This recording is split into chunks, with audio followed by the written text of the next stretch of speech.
जय हिंद दोस्तों, मैं मुकेश कुमार लक्ष्य स्पार्क चैनल में आपका स्वागत करता हूं। अगर आपने अभी तक इस चैनल को सब्सक्राइब नहीं किया है तो सब्सक्राइब कर लें और साथ ही बेल आइकन को दबा लें ताकि मेरे हर वीडियो का अपडेट आप तक पहुंच सके। दोस्तों, जैसा कि आप लोगों को पता है कि कोविड-19 की वजह से पूरे देश में लॉकडाउन लागू है। उम्मीद करता हूं कि आप लोग अपने घर में रहें, सुरक्षित रहें। इस लॉकडाउन के दौरान आप घर पर रहकर ज़्यादा से ज़्यादा प्रश्नों का अभ्यास करें, जिससे आपका कॉन्फिडेंस लेवल बढ़े। आज के इस वीडियो में मैं लॉकडाउन सीरीज़ के अंतर्गत आरआरबी ग्रुप डी के 1000 इम्पोर्टेंट प्रीवियस ईयर क्वेश्चन लेकर उपस्थित हुआ हूं, जो एग्ज़ाम के पॉइंट ऑफ व्यू से बहुत ही इम्पोर्टेंट है और बार बार पूछे जाते हैं। यह इस सीरीज़ का पहला भाग है। प्रत्येक भाग में 25 क्वेश्चन होंगे। वीडियो के अंत में मैं आप लोगों से एक क्वेश्चन पूछूंगा, जिसका जवाब आप हमें कमेंट के माध्यम से दे सकते हैं और अपनी तैयारी को परख सकते हैं। तो शुरू करते हैं आज का पहला क्वेश्चन। निम्नलिखित में से किसे पर्वतीय पर्यटन स्थलों की राजकुमारी के रूप में जाना जाता है? देहरादून, कोडाईकनाल, ऊटी, दार्जिलिंग। सही आंसर है कोडाईकनाल। दोस्तों, कोडाईकनाल मदुरई से लगभग 120 किलोमीटर की दूरी पे है, जो कि समुद्र तल से 2100 मीटर की ऊंचाई पर स्थित है। दोस्तों, आपको बता दें कि जो कोडाईकनाल है वो नीलगिरी पहाड़ियों के मध्य में बसा हुआ है और इसको पर्वतीय राजकुमारी इसलिए कहा जाता है क्योंकि यहाँ का जो मौसम है अप्रैल से लेकर जून तक बिल्कुल ही खुशनुमा और राहत भरा मौसम होता है। देश के बाकी हिस्से में गर्मी हो, बेचैनी हो, चिपचिपाहट हो, इन चीज़ों से यहाँ पे राहत मिलती है। इन्हीं चीज़ों को मद्देनज़र इसे पर्वतीय पर्यटन स्थलों की राजकुमारी के रूप में जाना जाता है। अगला क्वेश्चन है, भारतीय संसद का उच्च सदन किसे कहा जाता है? ऑप्शन है प्रधानमंत्री कार्यालय, लोकसभा, राज्यसभा, उच्चतम न्यायालय। इसका सही आंसर है राज्यसभा। दोस्तों, ये बहुत ही इंपॉर्टेंट क्वेश्चन है और राज्यसभा से एक क्वेश्चन लगभग एग्जाम में आते ही हैं। तो राज्यसभा की बात करते हैं तो राज्यसभा भारतीय संसद का उच्च सदन होता है और लोकसभा भारतीय संसद का निम्न सदन होता है। राज्यसभा की बात करें तो राज्यसभा में कुल सदस्यों की संख्या 250 है, जिनमें से वर्तमान में 245 सदस्य राज्यसभा में हैं। कभी कभी एग्जाम में पूछा जाता है कि राज्यसभा में कुल सदस्यों की संख्या या कुल सीटों की संख्या कितनी है, तो आपका सही आंसर होगा 250। अगर पूछता है वर्तमान में राज्यसभा में सदस्यों की संख्या कितनी है, तो 243। इस 243 में से 233 जो सदस्य हैं वो निर्वाचित हैं और 12 सदस्य माननीय राष्ट्रपति द्वारा मनोनीत किए गए हैं। अगला क्वेश्चन है, सप्तवर्षीय युद्ध किन देशों के बीच लड़ा गया था?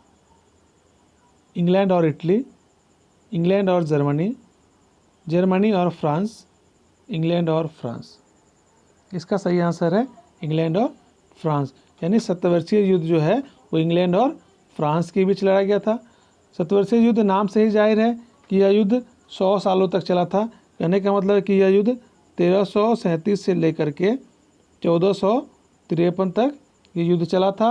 ये जो युद्ध था वो फ्रांस और इंग्लैंड के बीच राजगद्दी की लड़ाई थी।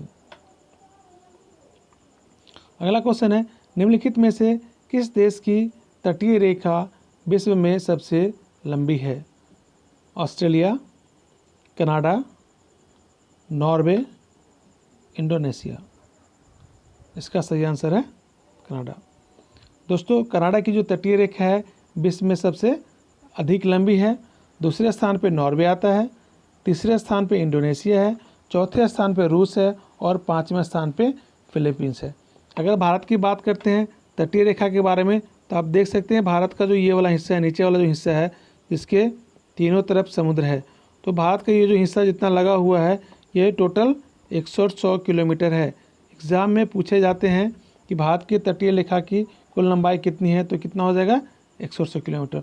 और ये तो भारत की बात हो गई। अगर पूछा जाता है कि भारत में किस राज्य की तटीय रेखा सबसे लंबी है, तो आपका आंसर हो जाएगा क्या? गुजरात। यानी गुजरात की जो तटीय रेखा है वो सबसे लंबी है और लगभग 1200 किलोमीटर है।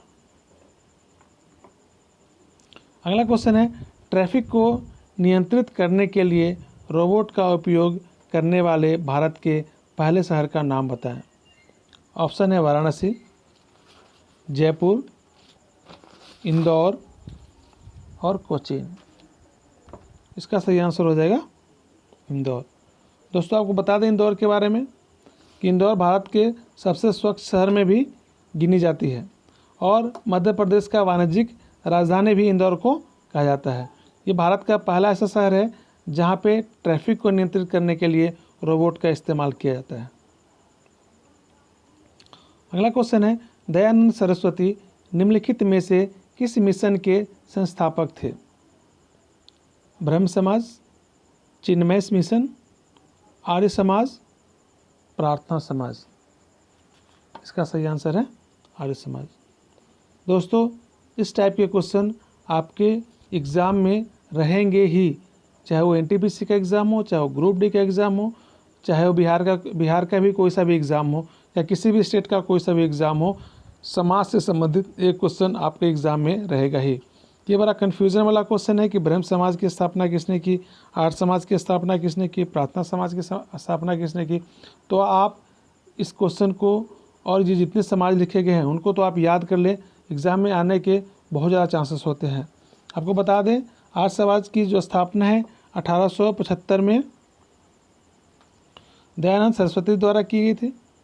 जो ब्रह्म समाज है इसकी स्थापना 1828 में राजा राम मोहन राय द्वारा की गई थी। 1828 में राजा राम मोहन राय द्वारा की गई थी। जो चिन्मय मिशन है इसकी स्थापना 1953 में स्वामी चिन्मयानंद द्वारा की गई थी। और जो प्रार्थना समाज है इसकी स्थापना 1867 में आत्माराम पांडुरंग और महादेव गोविंद रानाडे, जिसको कि हम एमजी रानाडे के नाम से भी जानते हैं।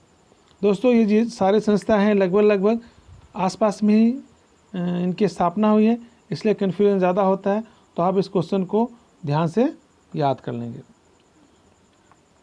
आगे चलते हैं, वह पुरस्कार कौन सा है जो श्रमिकों को उनके विशिष्ट प्रदर्शन, नवाचार क्षमता, उत्पादकता और प्रदर्शन के क्षेत्र में असाधारण साहस और मानसिक तत्परता में उत्कृष्ट योगदान के लिए दिया जाता है। कृषि पुरस्कार, श्रम पुरस्कार, पद्म पुरस्कार, द्रोणाचार्य पुरस्कार। इसका सही आंसर है श्रम पुरस्कार।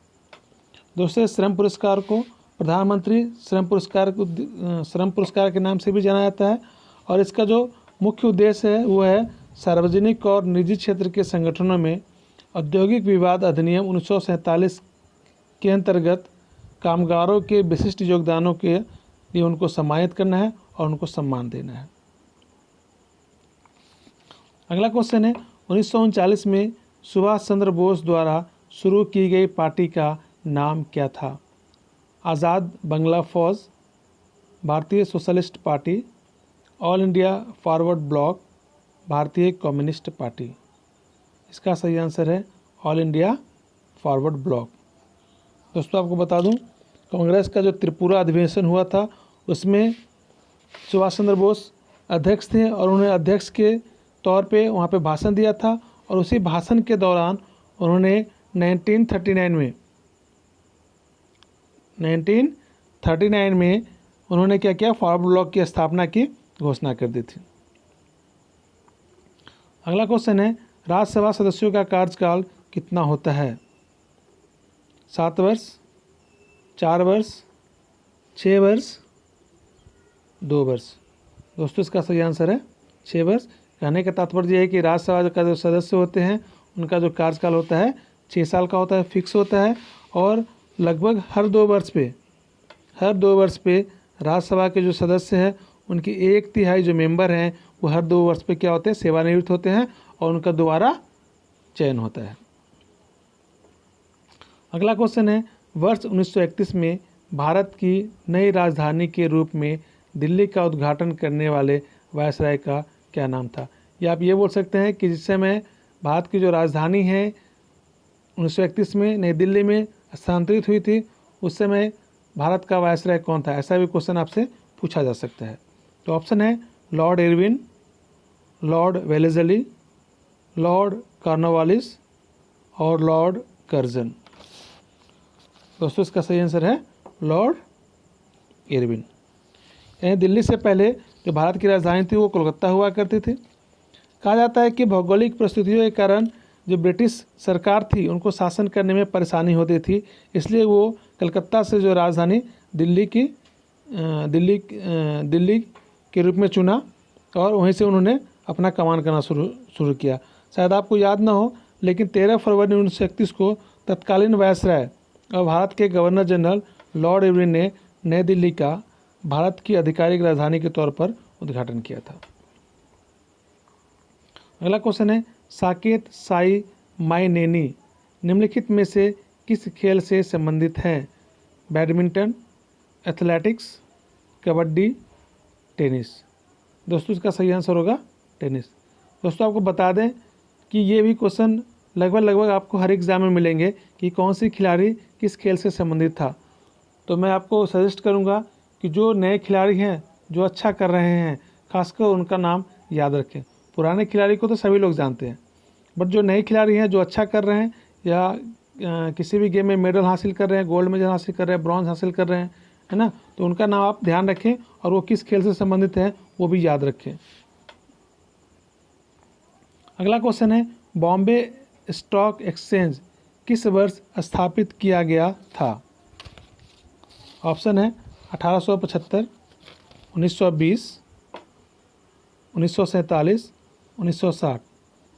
इसका सही आंसर है 1875। यानी कि बॉम्बे स्टॉक एक्सचेंज की जो स्थापना हुई थी वो 1875 में हुई थी और ये भारत और एशिया का सबसे पुराना स्टॉक एक्सचेंज भी है। कभी कभी एग्जाम में पूछा जा सकता है कि एशिया का सबसे पुराना स्टॉक एक्सचेंज कौन सा है, तो कौन सा हो जाएगा? Bombay stock exchange. और इसकी स्थापना 1875 में हुई थी। अगला क्वेश्चन है गारो पहाड़ियाँ कहाँ स्थित है? दोस्तों बहुत ही इंपॉर्टेंट क्वेश्चन है और एग्ज़ाम में बार बार रिपीट भी होते हैं। इसका ऑप्शन है मेघालय, मिज़ोरम, असम और नागालैंड। इसका सही आंसर हो जाएगा मेघालय। मेघालय में 3 पहाड़ियाँ हैं जो बहुत इंपॉर्टेंट हैं और एग्ज़ाम में बार बार रिपीट होते हैं। यही तीनों पहाड़ियाँ, गारो हो गया, दूसरा है खासी पहाड़ियाँ और तीसरा है जयंतियाँ। इससे संबंधित एक और क्वेश्चन बनते हैं कि ये तीनों पहाड़ियों पे 3 जनजाति रहती हैं। गारो पहाड़ियों पर गारी जनजाति, खासी पहाड़ियों पर खासी जनजाति और जयंतिया पहाड़ियों पर जयंतिया जनजाति भी निवास करती है। तो ऐसा भी क्वेश्चन पूछा जा सकता है कि जयंतिया जो जनजाति हैं वो किस पहाड़ी पर निवास करती है। तो ऐसा क्वेश्चन भी आपसे पूछा जा सकता है। अगला क्वेश्चन है पुस्तक a book of light when A loved one has a different mind के लेखक निम्नलिखित में से कौन है? हार्पर ली, अरुंधति राय, अमीश त्रिपाठी, जेरी पिंटो। दोस्तों इसका सही आंसर है जेरी पिंटो। दोस्तों पुस्तक और लेखक से भी एक क्वेश्चन आपके एग्ज़ाम लगभग हर एग्ज़ाम में रहते हैं। तो वर्तमान में जो भी पुस्तक फेमस हैं आप उनके लेखक का नाम और उनके पुस्तक का नाम जरूर याद करें। अगला क्वेश्चन है राम सेतु निम्नलिखित में से कहाँ पर स्थित है? जिब्राल्टर जल डमरू मध्य, कील नहर, बेरिंग जल डमरू मध्य, पाक जल डमरू मध्य। इसका सही आंसर है पाक जल डमरू मध्य, या आप इसको पाक की खाड़ी भी बोल सकते हैं। भारत के दक्षिण पूर्वी तट के किनारे आप जान रहे हैं कि रामेश्वरम है जो कि तमिलनाडु में है, रामेश्वरम द्वीप, तथा श्रीलंका के पश्चिमी तट, यानी कि भारत का दक्षिण पूर्वी तट और श्रीलंका का जो उत्तर पश्चिमी तट है उसके बीच में जो मन्नार द्वीप है, इसी के मध्य में ये राम सेतु बना हुआ है जो कि चूना पत्थर से बना हुआ है। अगर भौगोलिक प्रमाण से देखा जाए तो भारत और श्रीलंका को भूमार्ग से आपस में जोड़ता है। और अगर हिंदू पुराण के मान्यता के अनुसार देखा जाए तो भगवान श्री राम ने जब लंका पर चढ़ाई किया था उस समय उनके 2 सैनिक थे, नल और नील, उनके द्वारा ये राम सेतु बनाया गया था। अगला क्वेश्चन है, निम्नलिखित में से कौन सबसे पहली महिला वकील हैं जिनको सीधे उच्चतम न्यायालय के न्यायाधीश के रूप में नियुक्त किया गया है? सॉरी, मेनका गुरुस्वामी, मीनाक्षी अरोड़ा, बृंदा ग्रोवर, इंदु मल्होत्रा। दोस्तों इसका सही आंसर है इंदु मल्होत्रा, यानी कि इंदु मल्होत्रा पहली महिला वकील हैं जिनको सीधे उच्चतम न्यायालय के न्यायाधीश के रूप में नियुक्त किया गया है। अगला क्वेश्चन है, जायकवाड़ी जल विद्युत परियोजना किस नदी पर बनाई गई है? सिंधु, कावेरी नदी, गोदावरी नदी और गंगा नदी। दोस्तों इसका सही आंसर है गोदावरी नदी पे। दोस्तों जो जल विद्युत परियोजना है उसके बाद कौन सा बांध किस नदी पे बना हुआ है, ये बहुत ही इंपॉर्टेंट क्वेश्चन है, खासकर रेलवे के लिए तो बहुत ही इंपॉर्टेंट क्वेश्चन है। और आपके एनटीपीसी और ग्रुप डी दोनों के एग्ज़ाम में एक क्वेश्चन रहेंगे, बांध से हो या जल विद्युत परियोजना से हो या जल सिंचाई परियोजना से हो। तो आप जितने भी परियोजनाएं भारत में हैं जिस जिस नदी पे हैं, आपसे रिक्वेस्ट है कि आप उनको एक बार याद कर लें। आपको बता दें जायकवाड़ी जल विद्युत परियोजना जो है गोदावरी नदी पे है और ये महाराष्ट्र के औरंगाबाद जिले में है। अगला क्वेश्चन है, निम्नलिखित में से किस राजा ने कोणार्क के सूर्य मंदिर का निर्माण करवाया था? नरसिम्हादेव प्रथम, वक्रदेव, महामेघवाहन, उदय श्री। सही आंसर है नरसिम्हादेव प्रथम। दोस्तों जो नरसिम्हादेव प्रथम थे वो गंग वंश के राजा थे। इन्होंने कोणार्क के सूर्य मंदिर का निर्माण करवाया था। वर्तमान में ये कोणार्क सूर्य मंदिर जगन्नाथपुरी से लगभग 30-35 किलोमीटर की दूरी पर है। और आपको एक और जानकारी बता दूं कि यूनेस्को द्वारा 1984 में विश्व धरोहर स्थल के रूप में भी इसको शामिल किया है। अगला क्वेश्चन है, 2000 रुपया के नोट 2000 रुपया के भारतीय बैंक नोट छपा मंगलयान क्या दर्शाता है? कहने का मतलब कि जो 2000 रुपये के नोट के पीछे जो मंगलयान दर्शाता है उसके बारे में पूछा जा रहा है कि वो क्या शो करता है या क्या दर्शाता है। अंतरिक्ष में भारत का पहला कदम, भारतीय आर्थिक विकास, भारतीय अंतरिक्ष यान शक्ति, भारत का तकनीकी विकास। इसका सही आंसर है अंतरिक्ष में भारत का पहला कदम। दोस्तों यहाँ से और भी इम्पोर्टेंट क्वेश्चन बन सकते हैं, जैसे कि 10 रुपये के नोट के पीछे कहाँ का जो चित्र अंकित है, उसके बाद 100 रुपये के नोट के पीछे कहाँ का चित्र अंकित है, 500 रुपये नोट के पीछे कहाँ का चित्र अंकित है। दोस्तों आप इनको भी याद कर लेंगे। ग्रुप डी और एनटीपीसी के पॉइंट ऑफ व्यू से ये क्वेश्चन काफ़ी इंपॉर्टेंट है और हाल के दिनों में देखा गया है कि ये क्वेश्चन ज़्यादातर पूछे गए हैं। नेक्स्ट क्वेश्चन है, विंध्या शक्ति किस वंश के संस्थापक थे? वाकाटक, काकतीय, पांडव और चोल। दोस्तों उसका सही आंसर है वाकाटक, यानी कि जो विंध्य शक्ति जो राजा थे, शासक थे, वो वाकाटक वंश के संस्थापक थे और वाकाटक वंश के जो सबसे शक्तिशाली राजा भी हुआ करते थे। जो वाकाटक है इनका जो राज था प्राचीन में मध्य प्रदेश तथा प्राचीन बरार, जिसको कि वर्तमान में हम आंध्र प्रदेश के नाम से जानते हैं, वहाँ तक इनका यानी कि मध्य प्रदेश और आंध्र प्रदेश राज्य में इनका जो शासन था वो फैला हुआ था। दूसरी जानकारी आपको बता दें, जो इस वंश का जो उदय हुआ है वो सातवाहन वंश के उपरांत हुआ, यानी उनके बाद में हुआ है और लगभग 3री से लेकर के 6ठी शताब्दी के बीच में इनका शासनकाल रहा है। अगला क्वेश्चन है, निम्नलिखित में से कौन सी नदी तिब्बत से होकर बहती है और वहाँ थारलंग संगपो नदी के रूप में जानी जाती है? ऑप्शन है ब्रह्मपुत्र, सतलज, गंगा और ब्यास। दोस्तों इसका सही आंसर है ब्रह्मपुत्र। दोस्तों आपको बता दूं, जो ब्रह्मपुत्र नदी है वो तिब्बत के मानसरोवर झील के निकट चमोंग युंगडुंग ग्लेशियर से निकलती है।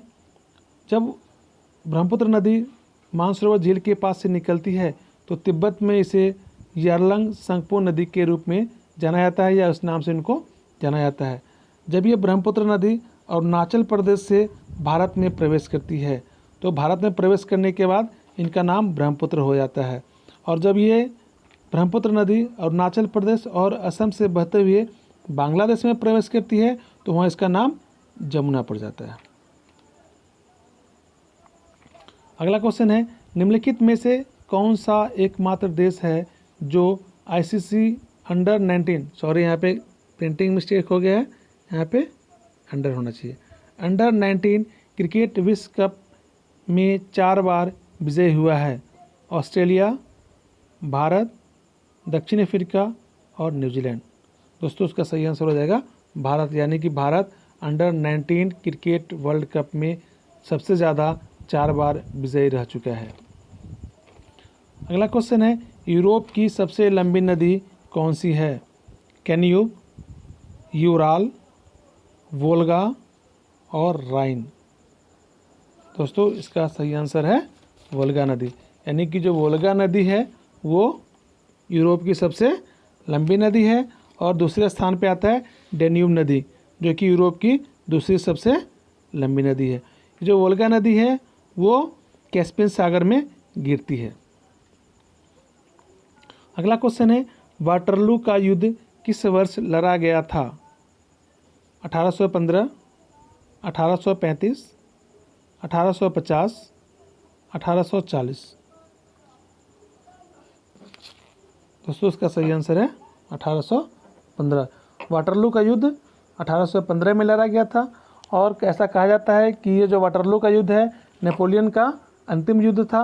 इसके बाद इस युद्ध में नेपोलियन की हार होती है और नेपोलियन को बंदी बना लिया जाता है। बंदी बनाने के बाद नेपोलियन की जो मृत्यु है 1821 में उनकी मृत्यु हो जाती है। अगला क्वेश्चन है, करेवा जो मिट्टी अवलिक गाद का एक प्रकार है किस भारतीय राज्य में पाई जाती है? ऑप्शन है जम्मू कश्मीर, राजस्थान, नागालैंड, पश्चिम बंगाल। दोस्तों इस क्वेश्चन का आंसर आपको हमें कमेंट बॉक्स में देना है। आप अपनी तैयारी का जायज़ा ले सकते हैं कि आपकी तैयारी कैसी है। दोस्तों अगर आपको मेरा वीडियो अच्छा लगा है तो वीडियो को लाइक करें, शेयर करें और चैनल को सब्सक्राइब करना ना भूलें। जय हिंद।